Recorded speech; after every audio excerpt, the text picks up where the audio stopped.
Hi, my name's Diane Miller. Thank you so much for joining us. You're currently watching the Just Kidding Around show.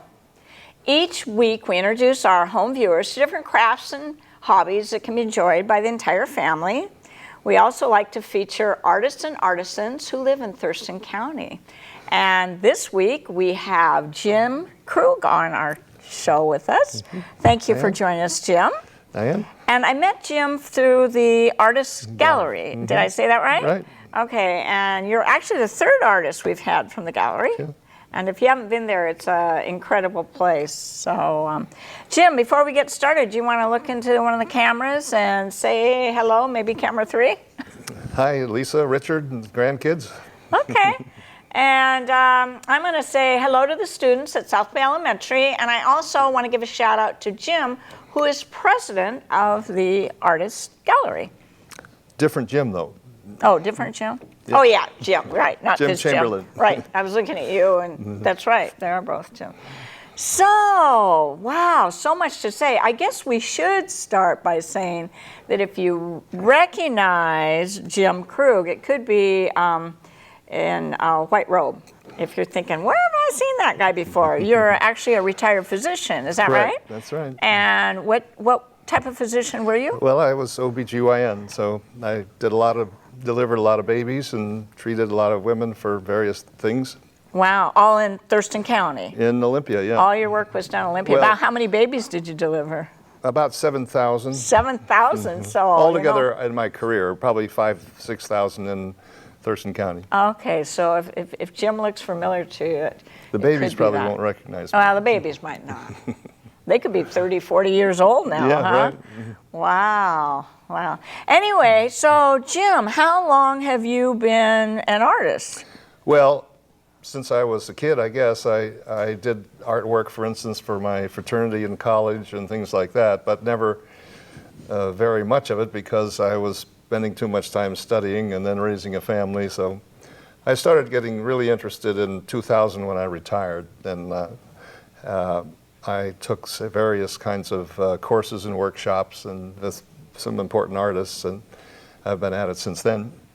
Okay, and what style would you say? Well, it's use? more or less realism, a little bit of what people might call impressionistic, but pretty much realism in both watercolor and oil. And this is behind us. We have examples of both. Is that right? Mm-hmm. The picture that they opened on, to me, it seemed very much impressionistic, right? Or realistic. Well, it's realistic art in the sense it's things. Okay. But it's not too precise. It's not. I don't try to imitate a photograph. I try to put different styles to things. So. Do you normally take a picture first with the camera and then paint from that? When I retired, I started hiking a lot and carried my camera along. And actually, I sell photographs as well, but I mostly use the photographs to create paintings. Okay. Well, how do you feel about us taking the paintings one at a time? Is that right? Fine. Do you mind which one we start with?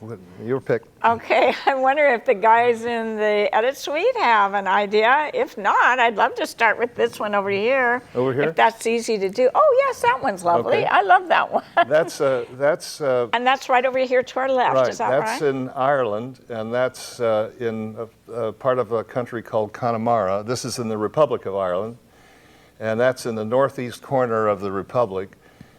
Which is fabulous geological area with all kinds of different kinds of geology. However, being an artist, you can. They say an artist can move mountains. That church is actually from a whole different part of the country. You moved the whole church. Okay, Yeah. I love that steeple. And Beautiful. the boat is out of my imagination, but basically that's from Connemara, Ireland. And is that is watercolor? No, that's oil. Oh, that is oil. I'm so sorry. It's all right. So that's oil. And about how long did it take you to paint that? Well, I paint it maybe 1 or 2 hours at a time. I'm not a what they call plein air artist. I don't go out and paint while I'm watching because I have a hard time with the paints getting muddled up. So I tend to paint a layer and let it dry for a day and then paint on top of that and so forth. And do you sometimes, with oil, do you find it difficult to to change things, or is it easier? No, oil with is easy because you just paint over stuff.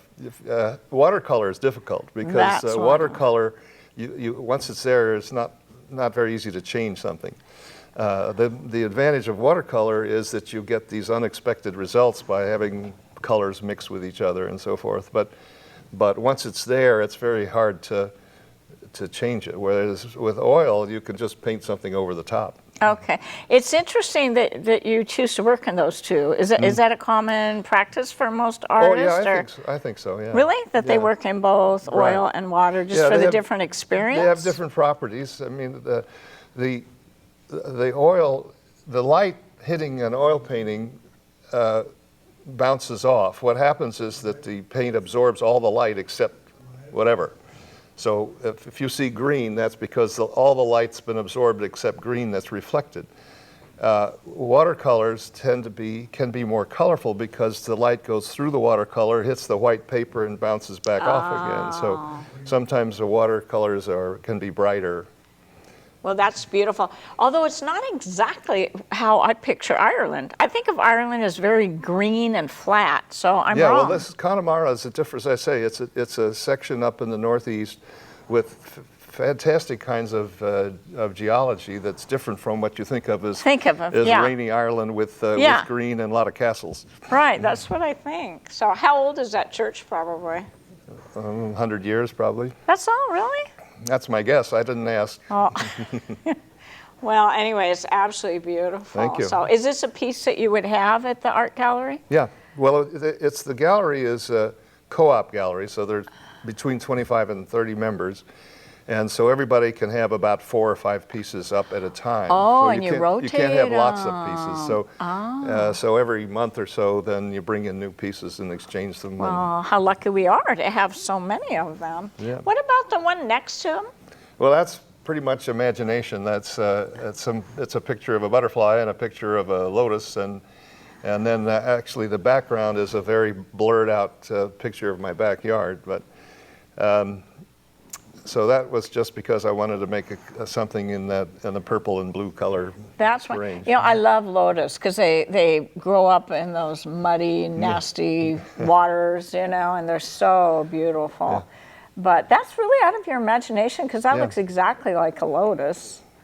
Wow, and that would be... Well, I mean, I've taken pictures of things, of butterflies and lotuses. Okay. And almost every picture I make, I do go through Photoshop and rearrange things and make some things bigger and some things smaller. And so it's not truly out of your imagination, it's a combination of different images you photograph. But it isn't an actual thing that I saw as such. And are we looking at, is that oil? No, that's watercolor. I'm not very good at this. I hope there's not a test afterwards. And what kind of butterfly was that? Do we know? Maybe a monarch. Monarchs are more orangey. This is a different color. I just like the color. Yeah, and that was absolutely a gorgeous, gorgeous lotus. So do you particularly like painting floral or animals or mountains? I like mostly landscapes. Landscape. I've done a few portraits with watercolor I tend to do more florals because you can drop different colors of paint and watch them blend, and they make very interesting combinations. With oils, I more do landscapes. Okay. All right. You know, I think we have a picture hiding somewhere. I want to be sure we get this up. I don't want to talk too much and not get. Is this the duck? Do you have the duck? Yeah. And do we have our little spots on the table? We have this all figured out. Wonder if it's possible. Is it possible to get this on? Or, oops. Well, maybe should we bring? They had it set for the first camera. No, they're asking us to put it. Oh, wait. Here we go. Somebody made that happen. Thank you. I kind of did that impromptu, so I appreciate whoever made that happen in the edit suite. And this is a wood duck. And are wood ducks common to this area? Yeah, they are. You don't see them in the bay and stuff. They tend to be in ponds in the woods and that sort of thing. Mm-hmm. And this, I'm going to say, is a watercolor. Yes. Absolutely. Oh, I got it right. I actually was just guessing. Mm-hmm. And why did you choose color to do this piece? Well, the other thing about watercolor is it's thin, so you can do more precise painting. So the little dots on the chest and a lot of the feathers and things I can do more with more precision. So, being a doctor and a sort of scientist, I have a tendency to try to be precise, and with oil you kind of want to be a little looser, so more artistic. I'm learning so much. You know, I've done shows with other artists, and I've never learned these things before. Okay. So you can be more precise. Thank you so much for getting that, John. So you can be more precise when you're using watercolor. Yeah. And you can actually see all the little feathers on this guy, can't you? Mm-hmm. Wow, I just love wood ducks. I mean, mallards, ducks are also pretty, but there's something about that wood duck. Yeah. And the water that you did such an amazing job. If you see the back of his head, how that kind of blends in the green and yellow and brown, that watercolor helps with that because it sort of blends together. So you can blend it. So if you were using oil, that's you can with oil, but it's not as effective as with watercolor. Yeah. I like your water too. Thank you. It just seems so alive. If you really look at the water, especially towards the back of the duck, it just looks totally real. Well, and also the picture I took was of the duck. The reflection is I took I copied out in Photoshop and then inverted it and distorted it, and so the reflection is made in Photoshop. Oh, so that's why the water really does have a different look to it.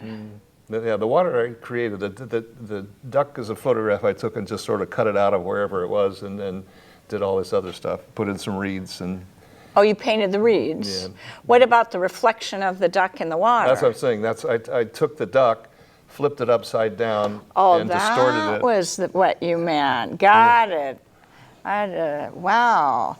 Well, I hate to put him down. I could look at him for a long time, but we're gonna put him down and maybe get rid of our little impromptu.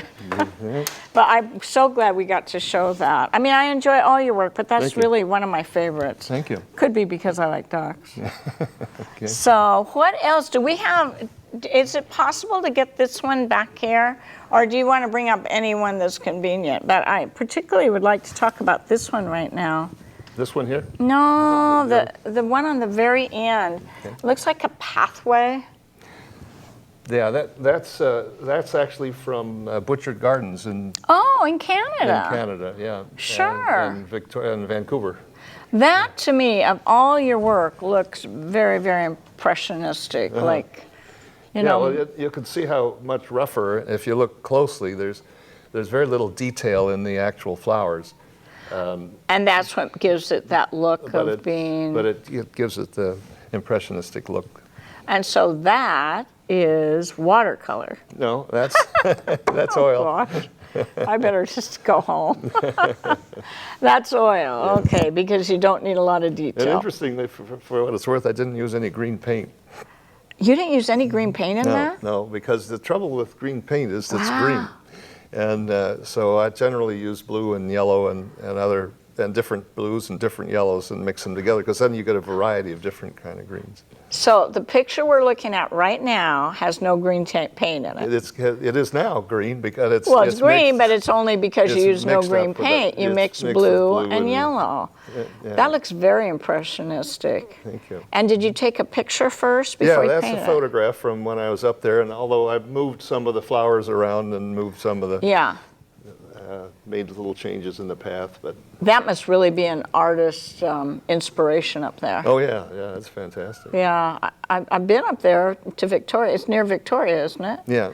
Yeah, I've been up there, but I've never gone to the gardens for some reason. Oh, you're missing something. It's fantastic. Really? Oh, yeah. Is that worth the trip? Oh, just to go absolutely. Up there? It used to be a gravel pit, you know.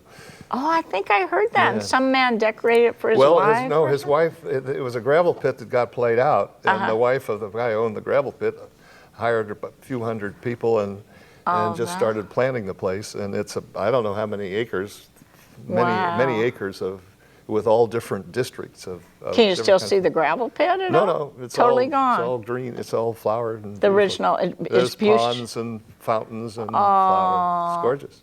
Is Bouchard, is that how you pronounce it? Butcher? Is the family still around? Yeah. Yeah, I think, well, I don't know that. Yeah. I don't know that. It's something for me to research.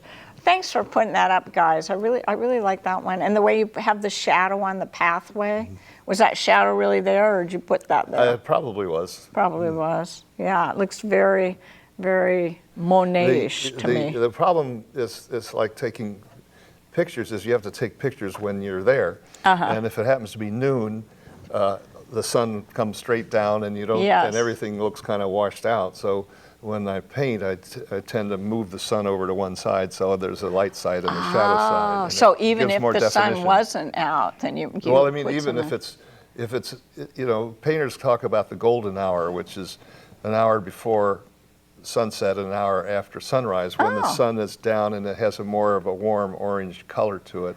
Okay. This doesn't have much in the way of orange color, but it has shadows, as you can see, and that way you can put a dark side to a plant and a lighter side.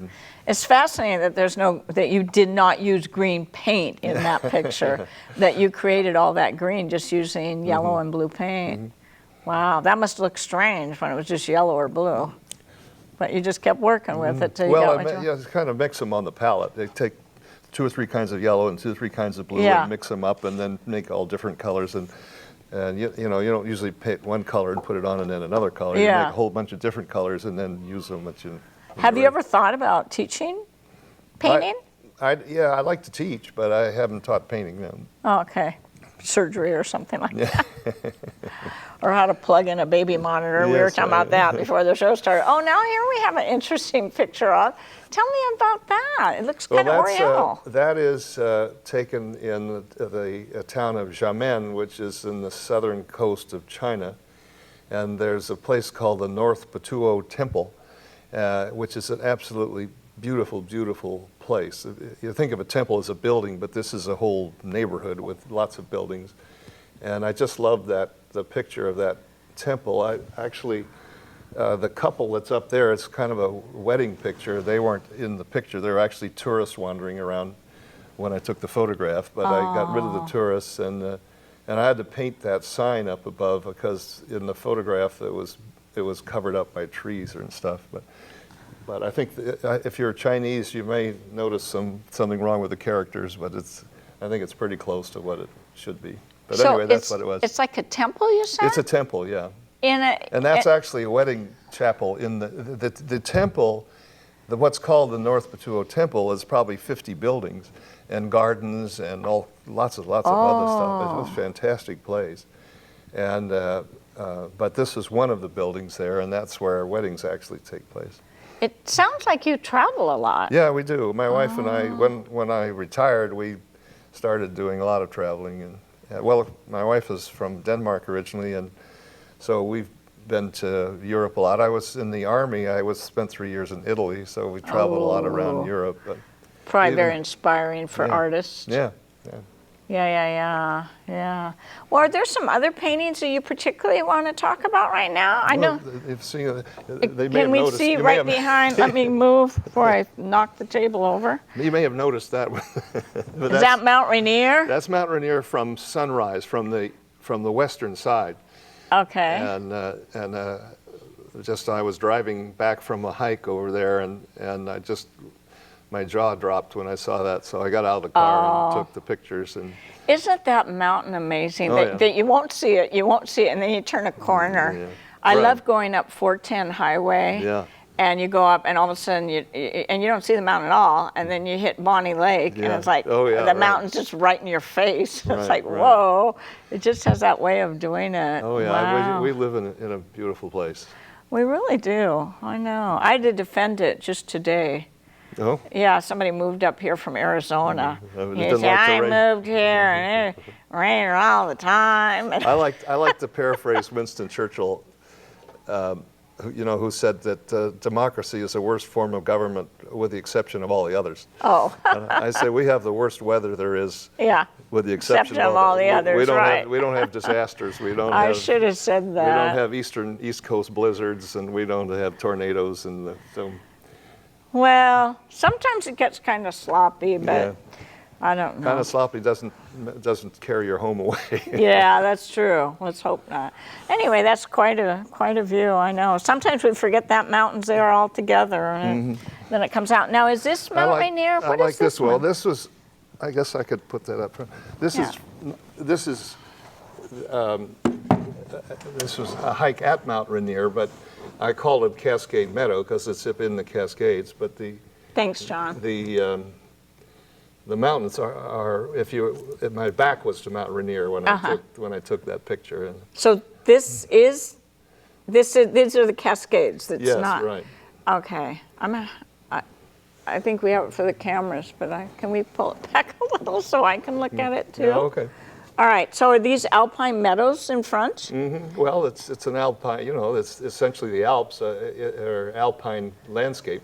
I used to hike up years ago. I haven't been up for years, but I used to like to go up to Mount Rainier in like late or mid-July when the alpine flowers were out, yes, right after the Right. snow had receded. And yeah, in fact, it's kind of off the subject, but one time my brother and I were up there and we were hiking, and we were going to get to Reflection Lake, and we were hiking and we were going to look at those alpine meadows, and we finally get there and there was a parking lot there. We could have driven there.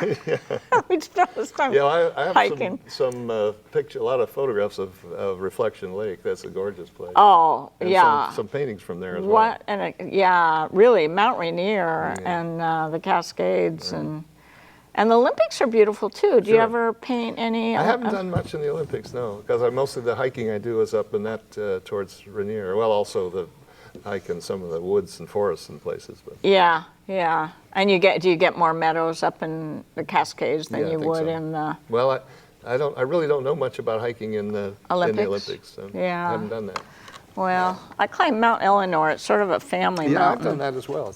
But I didn't see much in the way of Nothing great pictures. nothing worth painting up there. Huh? They got a lot of animals up there. I know that. So, and why don't you tell me about this guy? Well, that's another imagination picture. I just wanted to paint a big wave. So, Yeah, I've been to Hawaii and taken pictures there in various places, and then I sort of invented the surfer to get otherwise it'd just be blue. Yeah. So that gave it a sort of a center of focus. So this is not Washington State. This is Hawaii. That would be Hawaii, yeah. It's kind of like the North Shore, maybe. Yeah. Probably something like that. Boy, isn't that amazing? A wave that size. Yeah, right. And it's actually somebody's out surfing on it. They do it. Yeah. They'd be all excited about it. Look at that. There's that surfer coming through. Yeah. Do you ever have this on display at the gallery? I haven't yet. I haven't got it framed yet. I was wondering, is this one of your newest ones? Mm-hmm. I just sort of knew that. Tell me you use blue paint to make this. Well, I had to actually went out and bought a tube of paint that I didn't have. I probably used 8 kinds of blue paint in that. Oh, really? Lots of blue in that. Yeah. Wow. And that is oil. Yeah. See, I'm getting better. Oil. Actually, I'm looking at the back. I feel like you use a stiffer background or something for when you do oil. Yeah, because watercolor you do on paper, and oil you do on canvas. This one is a board that I purchased, just like that. Yeah. And this one here, I don't know if you noticed, the back of it is one I made. I just used. Oh no. I used. I can show it if you want to. Want to? No. Okay.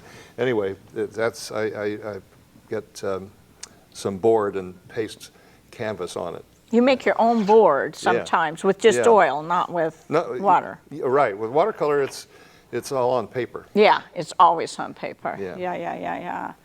Yeah. So do you think that artistic talent is inherited? Do you think you inherited your talent from somebody? My dad was never did anything commercial, but he was a pretty good artist actually. He did pastels and drawings and things, but just a few things. I don't know what's inherited. I have a brother who can't draw, but he's terrific at music. Oh, see, isn't that interesting? Yeah, so I don't know what's inherited and just happens to be your interest. Well, as a physician, do you believe that art comes from a different part of the brain?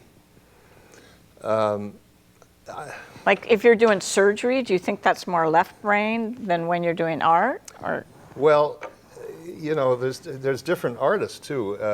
As you can see, a lot of my stuff is somewhat precise, and that probably has to do with my scientific way of thinking. Whereas there are other people who paint these wild abstracts and non-representational things. That's Picasso, it's still maybe? art, but Yeah. it's a different. I'm sure that's a different mindset.